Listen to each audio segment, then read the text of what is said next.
Umigting ang panga ni Alexander sa galit.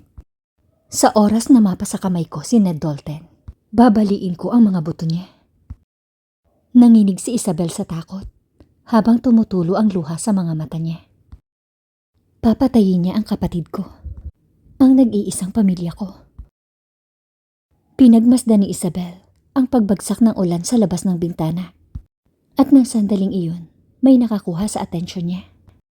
Pinunasan niya ang malabong salamin ng bintana at nakita niya ang isang itim na sasakyan na huminto sa tapat ng gate ng mansyon. Parang pamilyar ang mukha ng babae. Agad niyang binuksan ang bintana kahit malamig ang panahon at tiningnan ng mabuti ang babae. Daisy, anong ginagawa niya dito? Bakit siya pumunta dito? Hinawakan ito ng isang lalaki sa bisig at nakita niyang napangiwi ito sa sakit. Meron itong sinasabi sa lalaki, pero hindi ito pinakinggan at hinila papasok. Walang pag-aalinlangan na lumabas si Isabel ng kwarto. Bumaba siya at tumingin sa kabilang hall. Ngunit wala siyang makitang tao kahit saan. Saan kaya nila ito dinala?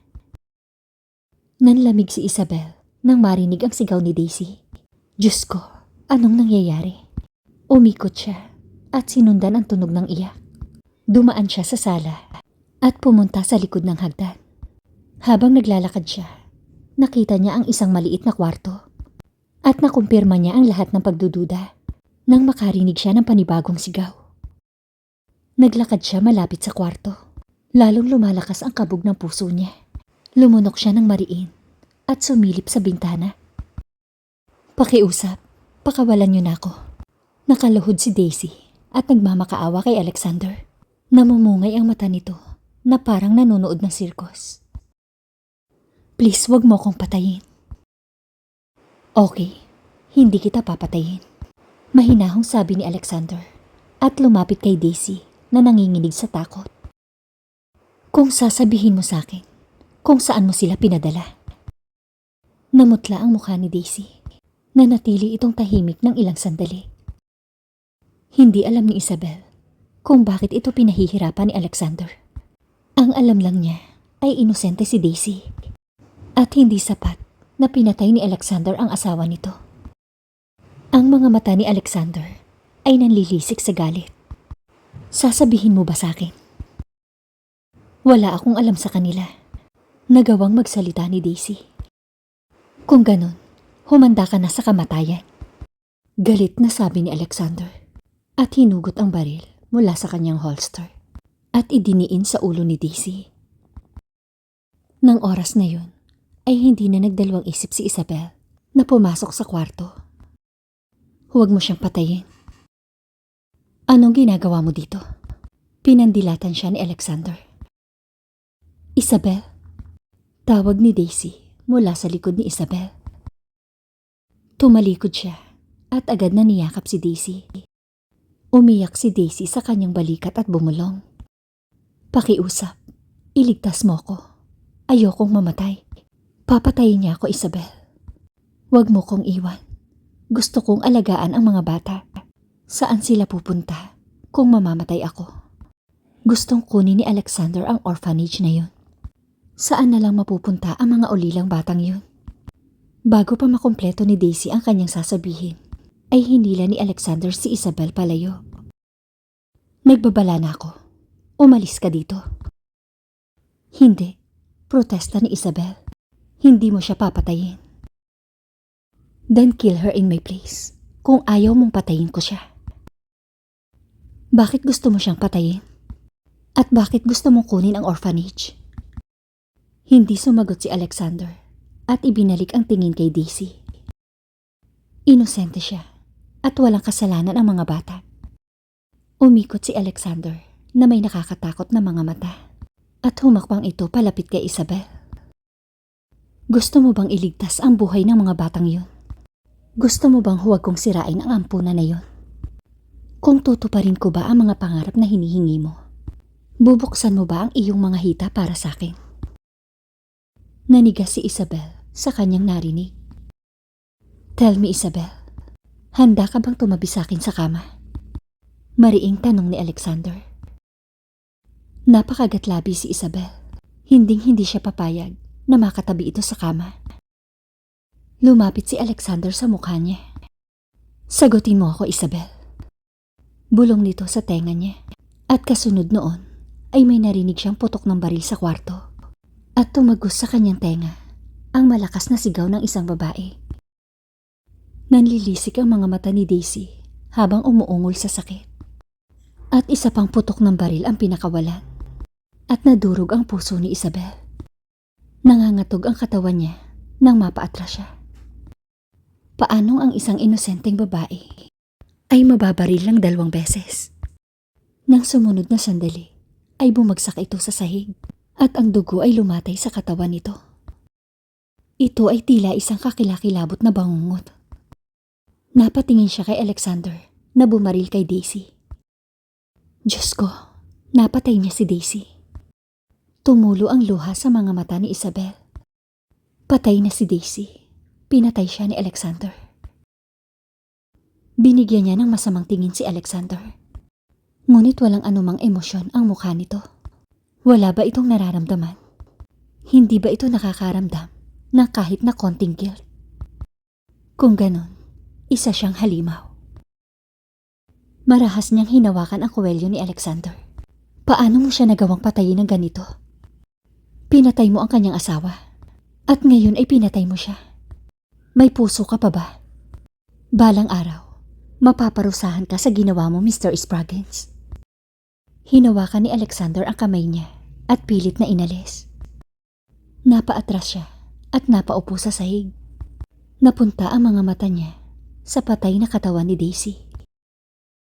Lumuhod si Alexander sa harapan niya at itinaas nito ang baba niya para salubungin ang mabangis nitong mga mata. Isabel, nakuha lang niya ang nararapat sa kanya. At tungkol sa mga bata at ampunan, hinihintay ko ang sagot mo. Sigurado ako na ang sagot mo ay pabor sa akin. After all, mahal mo ang mga batang yun. Bumuntong hininga si Isabel at binuksan ang pinto at pumasok sa loob. Nakasandal si Alexander sa isang upuan habang nakapikit ang mga mata. Lumapit siya at tiningnan ang mukha nito. Kumunot ang noo ni Alexander at ang panga nito ay naggalit. Kumato ka muna bago pumasok sa opisina ko. Sabi ni Alexander na nananatiling nakapikit ang mga mata. Asawa mo ko, mariing sabi ni Isabel. Idinilat ni Alexander ang kanyang mga mata at tiningnan si Isabel. I guess nakapagdesisyon ka na. Nagpakawala si Isabel nang nanginginig na hininga bago nagsalita. Handa na ako sa gusto mo. Good. Isang matinong desisyon. Kumunot ang noon Isabel. Hinding-hindi siya papayag sa gusto nito. May malaki siyang plano sa halimaw na ito. Yumuko ito at humakbang palapit sa kanya. Nanlilisik ang mga mata nito sa katawan niya. Sa ilalim ng matinding pagsisiyasat nito sa kanyang katawan, tila gusto niyang tumakbo palayo. Ngunit ang kanyang mga binti ay parang nakabaon sa lupa. Pagkaraan ng isang segundo, tumayo ito sa harapan niya at dahan-dahang itinaas ang kamay. Hinawi nito ang ilang hibla ng buhok sa pisngi niya. Napakarupok mo at malambot na parang talulot ng rosas. Nanginginig ang katawan ni Isabel at lumabas ang pawis sa kanyang buong katawan nang dumampi ang daliri nito sa ibabang labi niya. Saglit nitong tinitigan ang labi niya bago bumulong sa kanyang tenga. Alam mo, mas gusto ko ang magaspang na sex. Bumilis ang tibok ng puso ni Isabel at naramdaman niya ang init sa pagitan ng kanyang mga hita. Naiinis siya na nakaapekto ang sinabi nito sa kanyang katawan. Pumikit si Alexander at inamoy ang buhok ni Isabel. Ang bango-bango mo. Halos nakangiti niyang sabi. Agad na napaatras si Isabel. Gusto ko sanang maupo ka sa table ko, pero medyo mahirap para sa'yo. Nakangisi siya nang sabihin iyon. Gusto kong makipag-sex sa'yo, pero hindi kita sasaktan. Napalunok si Isabel. Malamang na nabasa ni Alexander ang iniisip niya. Dahil mabilis nitong iniba ang usapan. There is someone I'd like you to meet. Napakunot ang noo ni Isabel sa pagkataranta. Bumalik si Alexander sa kanyang table. Kinuha ang cellphone at may tinawagan. Makalipas ang ilang minuto ay may kumatok. At pagkatapos magbigay ni Alexander ng signal, ay pumasok ang isang gwapong lalaki. Nakasuot ito ng itim na t-shirt na akmang-akma sa magandang katawan nito. Saglit na sumulyap ang mga mata nito sa kanya bago ibinalik ang tingin kay Alexander. Isabel, sabi ni Alexander sa pangalan niya. Siya nga pala si Celso. Babantayan ka niya 24/7. Ayoko ng bodyguard. Hindi mo siya bodyguard. Ang sabi ko ay titingnan ka niya upang hindi ka makagawa ng kung ano. At pagkatapos ay itinuro ni Alexander ang singsing na suot niya. Ang singsing na ito ay hindi nakapagbago sa ating relasyon. Magkalaban pa rin tayo. Wala akong pakialam kung mabubuhay ka man o mamatay. Ang tanging inaalala ko lang ay ang utang ng kapatid mo. Hindi kita papayagang umalis dito hanggat hindi ko na ibabalik ang babae ko. Ang babae niya, si Winnie Lovito. Ngayon, sasamahan ka ni Celso na bumili ng magandang lingerie para sa ating honeymoon. Sabi ni Alexander na ikinainit ng pisngi ni Isabel. Paano niya ako nagawang utusan na bumili ng damit pang loob sa harap ng isang estranghero? Ano na lang ang iisipin sa akin ng lalaki? Anyway, kahit ano pa man yun, basta magpo-focus na lang ako sa plano ko. Sabi ni Isabel sa kanyang sarili. Makakaalis ka na, Isabel. Mag-uusap pa kami ni Celso. Tumango si Isabel at sinulyapan ng bahagya si Celso. At pagkatapos ay lumabas at tinungo si Mary na nagluluto sa kusina. Isabel, nag-aalalang sabi ni Mary. Nag-aalala ka ba sa plano natin? Tanong ni Isabel na parang nagigilty. Hindi niya dapat isinali si Mary sa planong ito. Pero wala siyang ibang pagpipilian. Kailangan niya itong gawin para makaalis sa lugar na ito. Medyo kinakabahan ako. Ngumiti si Mary na tila kinakabahan. Naghanda na ako ng paborito nilang brownies. Nailagay mo ba ang pampatulog?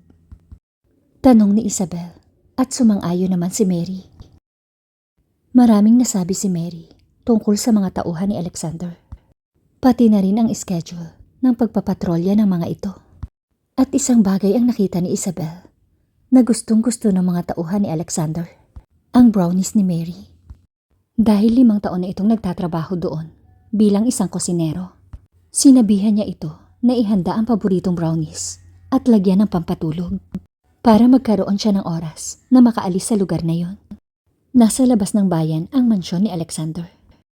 Ito ay may pintuan sa likod, patungo sa kagubatan, at naisip niyang dumaan doon. Naalala mo ba kung saan mo siya sasaksakin? Tanong ni Mary kay Isabel. Oo, sa kaliwang parte ng tiyan niya. Mahinang sagot ni Isabel. Sinabi rin ni Mary na may sariwang sugat si Alexander sa kaliwang bahagi ng tiyan. At hindi na inalam ni Isabel kung bakit nagkasugat si Alexander. Napalunok si Isabel dahil hindi pa siya nakakagawa ng ganoon. Pero dapat niya yung gawin. Isinuot niya ang mamahaling puting lingerie na halos makikita ang buong kaluluwa niya. Ang mukha niya ay nilagyan niya ng makeup at ang buhok ay kinulot ng bahagya. Hindi ko akalain na magiging ganito ako kaseksi. Sabi ni Isabel sa sarili. Dumungaw siya sa bintana at tumingin sa labas. Madilim na ang gabi at bumubuhos pa rin ang ulan. Sa kabila ng malamig na panahon, ay pinagpapawisan ang kanyang kamay dahil sa takot. Nagulat siya nang bumukas ang pinto at pumasok si Alexander. Hindi siya lumingon dito, pero nakikita niya ito sa salamin ng bintana. Wala itong damit pang itaas at nakasuot lamang ng pantalon. At kitang-kita ang vikat nito. Napahinto ang mga mata niya sa malapad nitong balikat. Kumabog ang kanyang dibdib sa kanyang nakita. Kung alam lang nito kung gaano ito kaakit-akit. Hindi ko maiwasang isipin ka, bulong ni Alexander sa sexing boses at lumapit ng husto kay Isabel. Naramdaman ni Isabel ang matigas nitong katawan. Nakadikit ang dibdib nito sa likod niya. Gaya ng inaasahan ko, mukhang masarap ka, bulong ni Alexander. Napapikit si Isabel at lalong lumakas ang tibok ng kanyang puso. Ang balat ni Alexander ay napakainit at ang hininga nito ay pumapalo sa kanyang liig. Napasinghap siya nang dilaan siya nito sa liig. "You're so fucking good," ungol ni Alexander habang ang mga daliri ay bumababa sa katawan ni Isabel. Isang malalim na buntong hininga ang kumawala kay Isabel at naramdaman niya ang dahang-dahang pagbaba ng daliri nito na nagparamdam ng sarap sa kanyang sensitibong bahagi. Ang pagnanais ay nagsama-sama at ang sakit sa pagitan ng kanyang mga binti ay tumindi na tila gusto na niyang umupo. Hindi na siya nakatiis. Alexander. Napabuntong hininga siya at sinubukang tanggalin ang kamay ni Alexander. Pero kinabig siya nito ng mahigpit at marahas na hinaplos. "Itigil mo ang ginagawa mo, Alexander," daing ni Isabel sa nag-aapoy na boses. Nahihirapan siyang itaboy ito. Wala pa siyang nakakasamang lalaki noon. Ito ay isang kakaiba at bagong bagay sa kanya. Ngunit isang magandang pakiramdam. Diyos ko, pakiramdam niya ay nasisiraan siya ng bait. Nasaan na nga ba si Mary? Tanong niya sa kanyang isipan nang tumunog ang alarm. Hudyat iyon na binigay sa kanya ni Mary. Hindi napansin ni Alexander ang alarm habang patuloy siya nitong hinahalikan. Ito ang pinakamagandang oras. Ngunit ito rin ang pinakamahirap na bahagi. Nanginginig ang hininga ni Isabel. Nag-aalangan niyang kinapa ang kutsilyo malapit sa bintana at buong lakas iyon na isinaksak sa tiyan ni Alexander. Napahinto silang pareho. Mas idiniin pa ni Isabel ang kutsilyo at narinig niyang umuungol si Alexander sa sakit. Baka sa mukha nito ang pagkalito at ilang saglit pa ay naintindihan na nito ang nangyayari. Nanginginig ang katawan ni Isabel kasabay ang pagtulo ng kanyang luha. Nagilty siya nang makita ang ekspresyon ni Alexander. "Isa kang mapanlinlang na babae. Papatayin kita." Nanlilisik ang mga mata ni Alexander na tila galit na galit. Napaatras ng bahagya si Isabel at napasandal ang katawan niya sa pader sa tabi ng bintana. Kasunod noon ay bumagsak ang dugo ang katawan ni Alexander sa kanya at nakuha niya ang kanyang kalayaan. Lumabas siya ng mansyon at sumakay ng kotse at sa sumunod na sandali ay tumunog ang makina at umalis na sila. Nanginginig ng husto si Isabel. Hindi ito dahil sa lamig, kundi sa takot. Sinaktan niya si Alexander. Parang dinudurog ang puso niya. Masakit ito para sa kanya. Pero bakit? Deserve naman ng lalaking yun ang nangyari, di ba? Pero sino ang nagbigay sa kanya ng lakas ng loob na gawing iyon? Nasaktan ko siya. Naitakip niya ang kanyang kamay sa bibig para pigilan ang kanyang boses. Hindi niya gustong umiyak. Wala siyang nasaktan noon. Pero nagawa niya ito ngayon. Diyos ko, nilaslas ko ang balat niya. Oo, ginawa ko yun. Paano ko nagawa yun? Dahil ba nagalit ako? Nagalit ako dahil pinatay niya si Daisy. Nagalit ako dahil pinilit niya akong pakasalan. Nagalit ako dahil gusto niyang sirain ang orphanage. Deserve niya ang lahat ng yun. Ngunit hindi pa rin naaalis sa isip niya ang nasasaktang mukha ni Alexander. Nangako siya dito na ibibigay niya ang kanyang sarili. Pero anong ginawa niya dito? Sinaksak niya ito at iniwan. Walang malay ang mga tauhan nito. At wala ring malay si Alexander. Kung ganun, sino ang magliligtas sa buhay nito? Paano kung mamatay ito? Sumikip ang dibdib ni Isabel sa isiping iyon. Hindi niya gustong mamatay si Alexander. Ang gusto lang niya ay parusahan ito. At hindi niya hiniling na mamatay ito. Ilang minuto lang ang nakalipas ay nag-e-enjoy siya sa ginagawa nito sa kanya. At nararamdaman niya pa rin ang puso nito, ang paghawak nito sa kanya. At higit sa lahat ay ang halik nito, ang pagbulong nito sa kanyang tenga, at ang pagpaparamdam nito sa kanya kung gaano siya kaganda. Walang kahit isang lalaki ang nagparamdam sa kanya ng ganoon. Ibinigay na sana niya ang kanyang virginity kung hindi ito halimaw.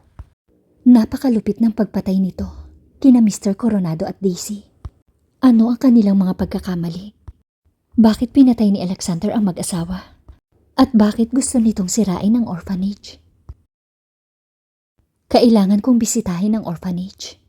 Ito ang unang tumunog sa kanyang isip. Kailangan niyang puntahan ang orphanage. Gusto niyang makita ang mga bata. Napalingon siya kay Jack na nagmamaneho. At ito rin ang taong tumulong sa kanya upang makaalis sa mansyon ni Alexander. Pwede mo ba akong ihatid sa orphanage? Okay, pero medyo mahaba-haba ang ating tatakbuhin. Tumango si Isabel, pumikit at sumandal sa upuan. Ang lahat ay magiging maayos. Ngunit paano? Saan ako pupunta?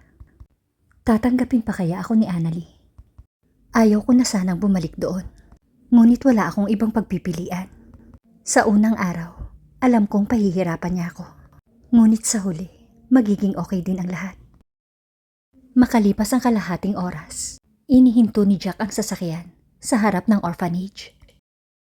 Agad na tinanggal ni Isabel ang kanyang seatbelt at bumaba. Dumaan siya sa gate at napahinto siya nang may tumawag sa kanya. Ronan, pilit nang umiti si Isabel at lumapit dito. Napahinto si Ronan at huminga ng malalim.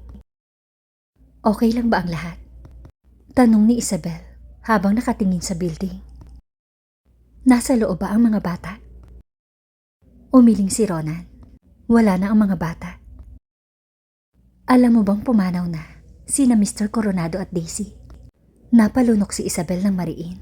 Sumakit ang dibdib niya nang mag-flash sa kanyang isip kung paano pinatay ang mag-asawa. Namatay ang mga ito sa harapan niya. Paano niya ito malilimutan? Pagkatapos ng mahabang katahimikan, ay bumulong siya. Oo, alam ko yun. Kaya ang mga bata ay dinala sa ibang orphanage. Pagpapatuloy ni Ronan. Saan sila dinala? Natatarantang tanong ni Isabel. Hindi ko masyadong matandaan ang pangalan. Ngunit ito ay matatagpuan. Ilang milya ang layo mula dito. At Spraggins Corporation ang nagpapatakbo doon. Balita ko rin na ito ang pinakamagandang orphanage sa lungsod. Nagbibigay ito ng bawat pasilidad sa mga bata. Mayroon silang malalaking silid-tulugan, laruan, swimming pool, damit at pagkain. At pinag-aaral din nila ang mga bata. Sumulyap si Ronan sa building bago sinalubong ang mga mata ni Isabel. Masaya ako para sa kanila, Isabel. Mabuti na lang at inalis ang mga bata sa impyernong lugar na ito. Nagsalubong ang mga kilay ni Isabel sa pagkalito. Anong pinagsasasabi mo, Ronan? Napakamot si Ronan sa batok at tila nag-aalinlangan. Si Daisy at ang kanyang asawa ay gumawa noon ng human trafficking. Nagbibenta sila ng mga bata. Nalaglag ang panga ni Isabel sa pagkagulat. Anong pinagsasasabi mo, Ronan? Nababaliw ka na ba? Gusto mo bang sabihin sa akin na sina Mr. Coronado at Daisy ay kriminal? Yung mga taong nagtrabaho sa orphanage na to ng mahigit 1 dekada. Sinasabi mo ba na sila ay mga kriminal? Baka nakakalimutan mo na ikaw ay nagtrabaho sa kanila ng mahigit 5 taon. Ano sa tingin mo, Isabel? Bakit pinatay ni Alexander sina Daisy at Mr. Coronado? Halos galit ang boses ni Ronan. Dahil mamamatay tao si Alexander Spraggins. Putol ni Isabel. Nagpakawala ng galit na buntong hininga si Ronan. Isabel, si Alexander ang dating nagpupondo sa orphanage na to. Pero nang malaman niya ang trafficking business ni Coronado, agad siyang kumilos at tinanong sila tungkol sa mga batang ipinagbibili. At nang hindi sumagot ang mga ito, pinatay sila ni Alexander. Naalala mo ba sina Ruby at Nora? Ang pinakamatandang babae sa orphanage. Nasa 16 ang edad nila. Nanatiling tahimik si Isabel at patuloy na nakinig kay Ronan. Isabel, namatay sila. Biktima sila ng sex trafficking. Mahinang sabi ni Ronan. Pinunasan ni Isabel ang kanyang mga mata. Pakiramdam niya ay namanhid ang kanyang buong katawan. Hindi pwede. Bulong niya at umatras. Nagsisinungaling ka, Ronan. Hindi nila ito kayang gawin sa mga bata. Paano ito naging posible? Paanong hindi ko nalaman ang lahat ng bagay na ito? Biglang bumigay ang kanyang mga paa at napaluhod. Isabel, okay ka lang ba? Inabot ni Ronan ang kamay ni Isabel na tila nag-aalala. Humihingi ako ng paumanhin, Isabel. Ibinaba ni Isabel ang kanyang tingin at bumulong. Ginulo ko ang lahat. Nagalit ako kay Alexander Spraggins. Pinatay niya sina Mr. Coronado at Daisy para iligtas ang buhay ng mga bata. At naisip kong napahinto si Isabel at biglang inilagay ang kanyang kamay sa kanyang bibig.